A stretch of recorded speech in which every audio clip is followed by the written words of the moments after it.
آج میں آپ کو ایک ایسی دعا بتاؤں گا جو خطرناک 4 بیماریوں سے محفوظ ہو جاتا ہے۔ وہ دعا کو 3 دفعہ پڑھنے کے بعد کون کون سی بیماریاں ہیں؟ نمبر 1 پاگل پن، نمبر 2 کوڑھ، نمبر 3 اندھا ہونے سے، نمبر 4 فالج کی بیماری سے۔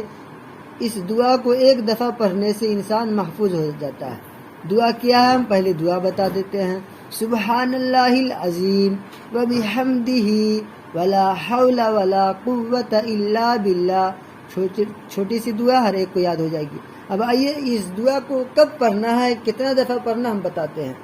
حضرت ابن عباس رضی اللہ عنہ فرماتے ہیں کہ نبی کریم صلی اللہ علیہ وسلم نے فرمایا کہ جب فجر کی نماز پڑھ لے تو اپنی دنیا کے لیے 3 بار یہ دعا پڑھ لیا کر۔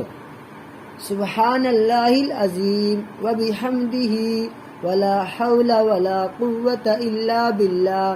یہ دعا طبرانی کے اندر آئی ہے، صفحہ نمبر 212۔ اس کا ترجمہ یعنی میننگ: میں اللہ بزرگ برتر کی پاکی بیان کرتا ہوں اور اس کی تعریف کرتا ہوں۔ گناہوں سے بچانا اور نیکیوں کی طاقت دینا سب اللہ ہی کی جانب سے ہے، تو اللہ تعالیٰ تجھے 4 بیماریوں سے محفوظ رکھے گا۔ کون کون سی بیماری؟ نمبر 1 پاگل پن، نمبر 2 کوڑھ پن، نمبر 3 اندھا ہونے سے، نمبر 4 فالج کی اٹیک سے محفوظ رکھے گا اللہ۔ دعا کیا تھا؟ سبحان اللہ العظیم وبحمدہ ولا حول ولا قوت الا باللہ۔